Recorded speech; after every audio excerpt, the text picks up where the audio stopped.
Olá pessoal, estamos começando o Tudo sobre Previdência, o canal para ficar sabendo dos temas mais atuais relacionados à sua previdência. O segundo episódio vai tratar sobre o tema do momento. A pauta do dia será as primeiras alterações realizadas pela CCJ do Senado na reforma da Previdência. Isso porque o senador Tasso Gereissati, relator da reforma na Comissão de Constituição e Justiça do Senado, apresentou uma nova versão do seu parecer sobre a proposta.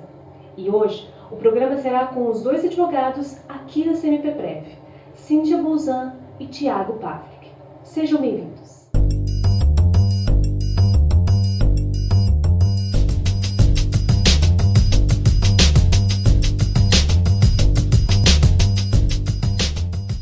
Olá a todos os ouvintes do Tudo sobre Previdência, bem-vindos a esse segundo episódio sobre a reforma da Previdência.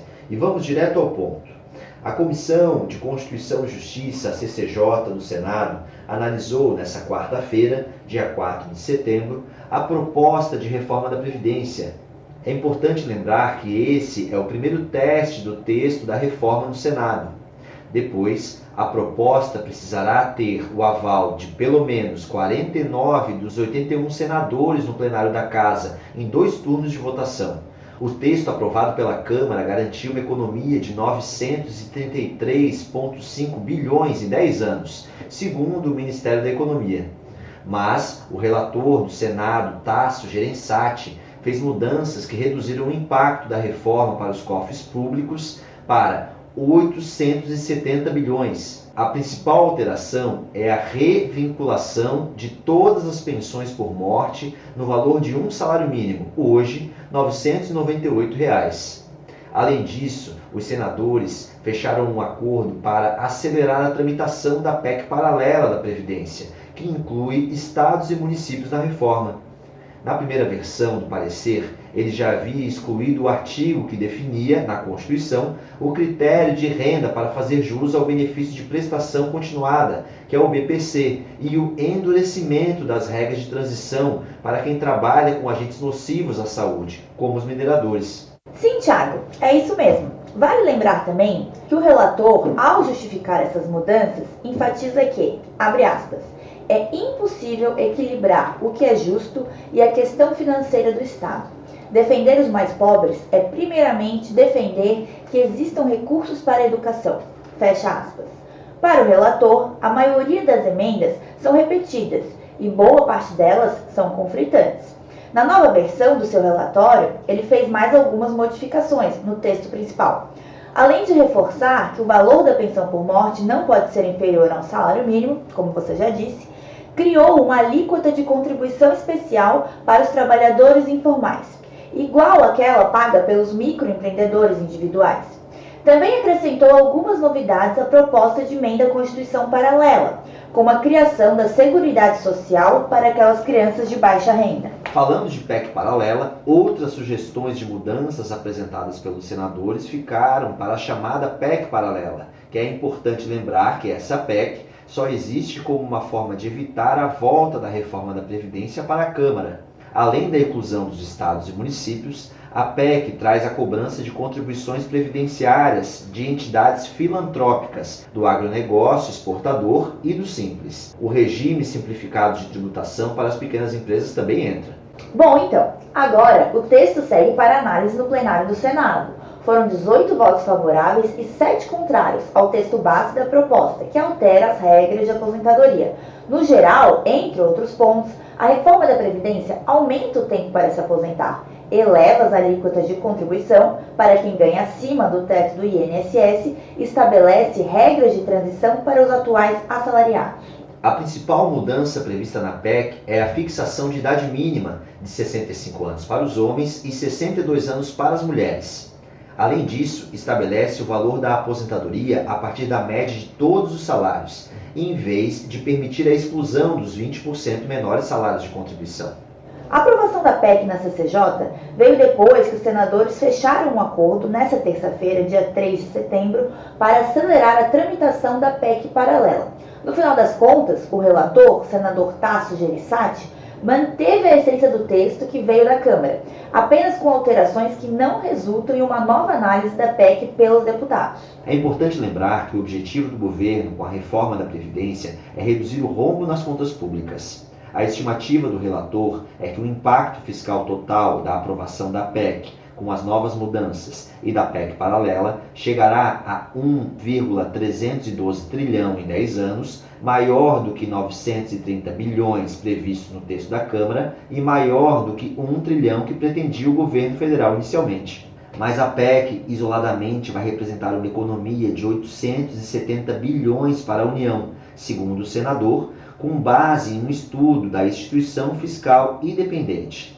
Em resumo, então, as principais mudanças em relação à Câmara foram a supressão da possibilidade da pensão por morte ser inferior ao salário mínimo e a colocação dos trabalhadores informais dentre os trabalhadores de baixa renda com direito ao Sistema Especial de Previdência.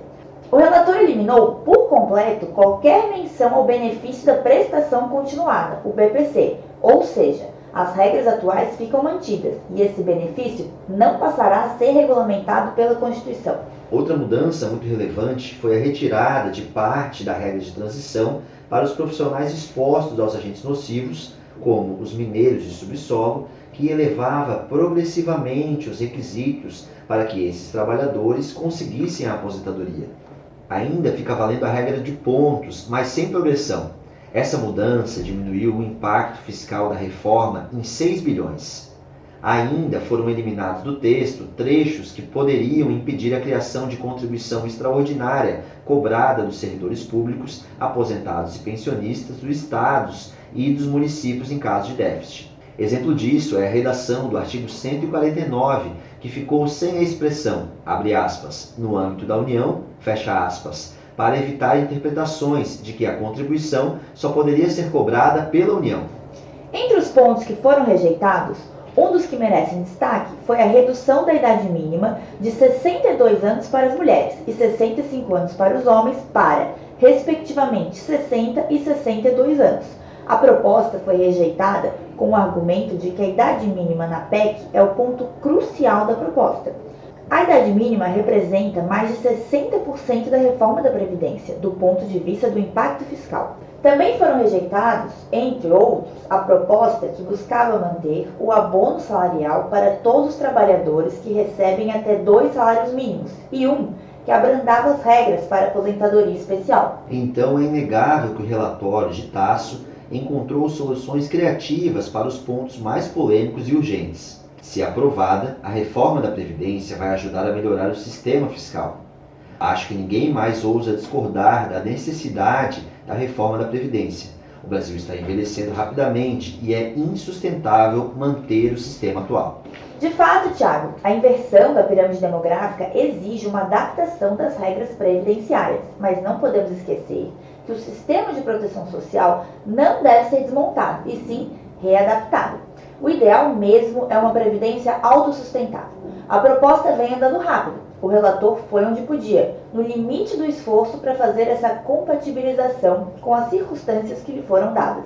Em suma, a reforma está sendo feita porque o Brasil precisa do jeito que conseguimos. Claro que a aprovação da reforma da Previdência não é a solução para todos os problemas do país, mas já ajuda bastante. A aprovação do texto é uma sinalização importante para o mercado. É o início de um momento em que o país está mostrando para o mundo, para o mercado econômico, para os investidores, pode acreditar no Brasil, vem investir aqui.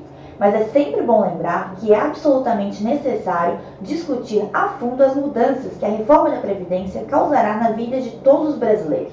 Claro, há sempre dois lados em tudo. Outro ponto crucial é o receio que existe entre os senadores de que a PEC paralela, apontada como solução para resolver pontos polêmicos que não obtiveram consenso, perca força ao tramitar desvinculada ao texto principal da PEC. Não deve-se acreditar que a PEC paralela sairá do Senado e chegará na Câmara completamente acolhida e aprovada.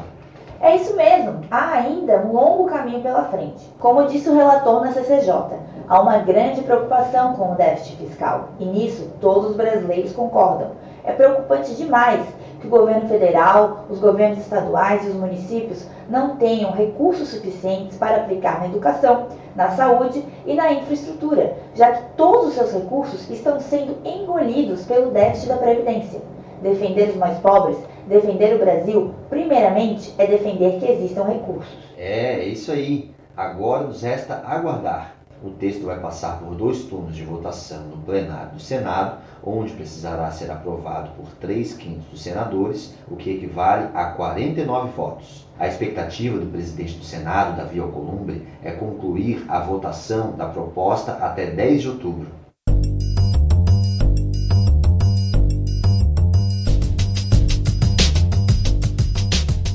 E claro, se for aprovado pelo Senado sem mudanças, o texto será promulgado como uma emenda à Constituição. Se você quiser apoiar o Tudo sobre Previdência, acesse nosso site www.cmpprev.com.br e confira nossas redes sociais. Hora de encerrarmos o Tudo sobre Previdência de hoje. Queremos agradecer a presença dos advogados previdenciaristas Cíntia Bozan e Thiago Pavlik, e agradeço a você que esteve nos acompanhando. Até o próximo programa.